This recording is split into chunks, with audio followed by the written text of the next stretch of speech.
Let's touch about what I'm sure you were discussing in the Situation Room, details that I'm sure came up. WTI is obviously around $94, $95 as we're recording. It started the year under 60, briefly peaked at 114, 115 earlier this week. What level is too much for the U.S. economy to take? Well, I don't think it's the level. I think it's probably the duration. If you recall, even in 2008, we had the record spike up to, I believe, 140 something. 147. So I think it's the duration, and I think that President Trump's energy policies have insulated the U.S. quite a bit. We're record liquids production with both crude and natural gas. Natural gas prices have been little affected, and a lot of that goes into the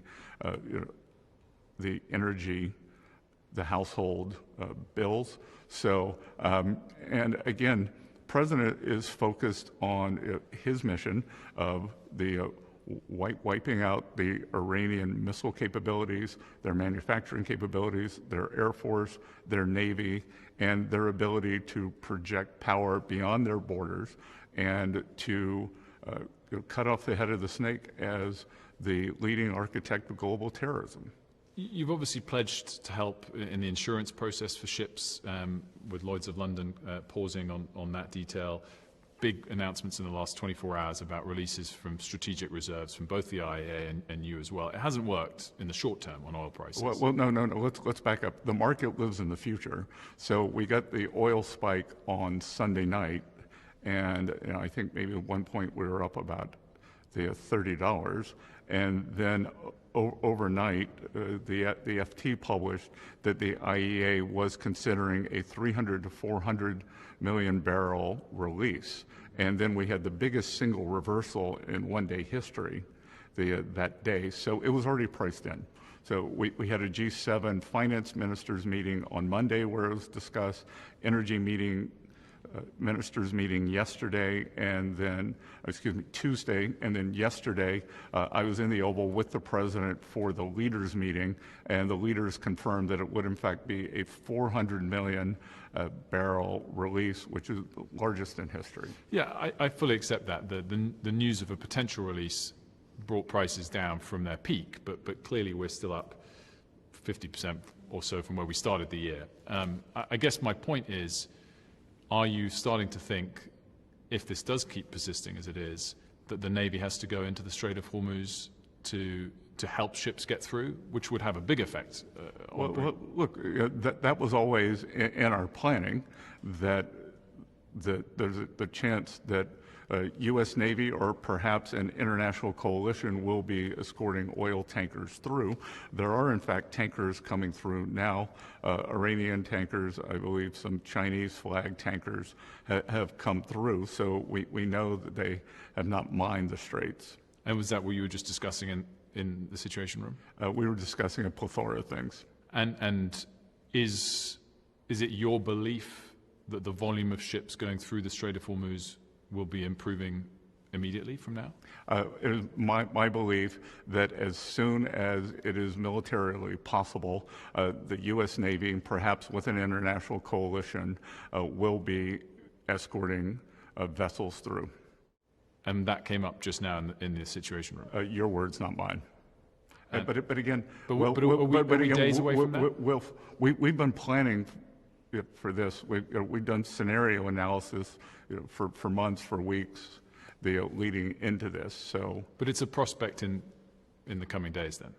It is a prospect as soon as we have complete control of the skies and are degrading they have no Air Force. The Navy is sunk, literally and figuratively, and the munitions factories, the rebuilding capabilities for the missiles, completely degraded. So as soon as it is possible for to ensure safe passage, we will do it. And again, with the DFC insurance product, this was something that we had already anticipated, and because Lloyd's does call force majeure and the policies drop away. So we think that $20 billion in insurance for tankers going into and out of the Gulf will be enough to ensure a circular insurance program. Tons more to get to on your policy long term. A couple more in this area, if I may. What is the running cost at the moment of this war? $1 billion a day? $10 billion a day? Again, I'm not keeping the running costs because in the U.S. we separate Treasury from O&B, so that's why I'm the Treasury Secretary, not the Finance Minister. Ballpark, though. Well, a number came out today. In the public number that was released today was about $11 billion thus far. Thus far, right, over a couple of weeks. And how long, as you look long-term at America's finances, how long are you planning for this conflict to continue for? Again, that $11 billion is a lot of money, but we have cushions built in, and it's not something that we have to worry about over this horizon. There's no chance you could be knocking on the president's door to say we have to pause on this, we can't afford it. Oh, absolutely not. Absolutely not. What we've seen last year was continued and increasing foreign interest in U.S. Treasuries. U.S. Treasuries had their best year since 2022, and we were the only G7 bond market with lower yields last year on the 10-year. Just finally on this, you issued a 30-day waiver on Indian refiners who had been prevented from buying Russian oil. They got a 30-day waiver on that. Is it a matter of regret to you that Russia is benefiting from this conflict? Well, I think it's an inevitability, and that's why we gave a 30-day waiver, because the Russian barrels are on the water, and it is a quick source of for the Indian refineries. The other way to think about it is those barrels are going to end up in China anyway. But is it a shame that Russia benefits? Sorry, again, that it is unfortunate, and we hope that it will be in a micro period that they will benefit.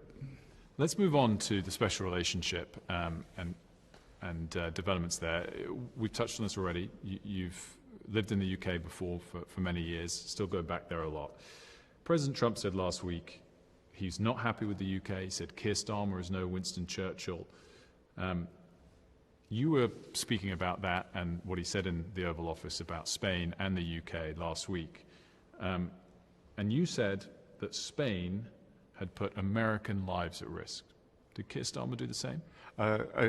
Again, that we delayed being able to fully implement the military plan, and I think that the main concern was the use of base Diego Garcia, and the US B-2s had to do a 37-hour round trip rather than, I think it's about a 3.5 hour round trip. So, constantly refueling over. So, I think any delay, causes an increase in risk. And again, President Trump is the commander-in-chief of the U.S. forces. And, again, being in the Situation Room with him, that he so solemnly takes the leadership role in terms of his commitment to maintaining the lives of our service people, that anything that upsets him. And I think that's what got the very strong reaction. But just to clarify, you said of the Spanish, anything that slows down our ability to engage puts American lives at risk. The Spanish put American lives at risk. So did the UK do that too? I think we have a great historical relationship, and I think we'll get it back on track. How unhappy is President Trump with Prime Minister Starmer right now? Belatedly, the the Prime Minister offered to put resources in the region. I believe that there are resources in the region, and we have a long-term relationship. There will be some bumps in the road. I think we will eventually get back on track. Have you heard any discussions of the King and Queen's visit due in the spring being cancelled? Not at all. In the UK at the moment, there's a lot of sudden pressure again on the Prime Minister. Part of it relates to revelations about what he didn't know when he appointed Peter Mandelson as ambassador to the United States. I think the headline question I have is, if requested by Congress, should Peter Mandelson, and for that matter separately Andrew Mount Van Windsor, testify to Congress? Again, that's a matter for Congress. Do you think they should come if asked? I'm not sure what their legal obligations will be. I think it's a good idea. If Congress requests for you to come, you should come. But I'm not sure. I am one of the few people in Washington who's not a lawyer, and I'm not sure how it applies to overseas citizens or not. I guess in the last week or two, we've been reminded of U.S. policy that might be taking a step forwards without allies necessarily all coming on board. We talked about the clashes with Keir Starmer. I've heard you say very often, and the President said it too, that America first doesn't mean America alone. That is your intention and your aim from all of your policies. Do you ever have conversations with your counterparts that makes you worried that that choice won't be available to you, that America alone is starting to be how they see the actions that you're taking? Well, I think you're seeing, as I said, I was in the Oval Office for the G7 leaders call, and the G7 leaders were all pretty much rallying around what the U.S. is doing, congratulating us for taking out this Iranian cancer on the world. And they're more concerned about how does it proceed.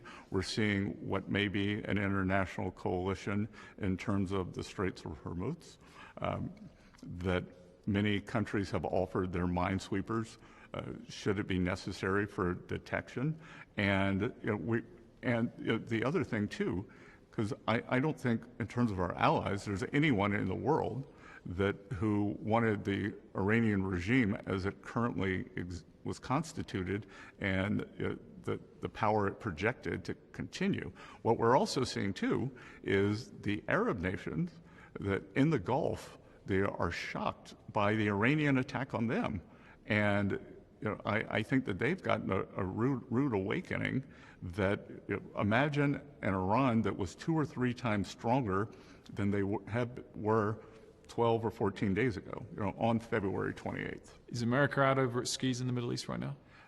Absolutely not. As I said, we are every day we are moving ahead of plan, and Iran is degraded. There was a message from the bunker from the new Ayatollah. We haven't seen him, so let's see if we see him. You suggesting he's no longer alive? Is he compos mentis? Is he injured? Is he under threat from the other members of the regime? Do you think regime change is on the cards in the days ahead then? Again, our goals are the 3 that I talked about. But once these things go in motion, you never know what's going to happen. They take on a life of their own beneath the surface.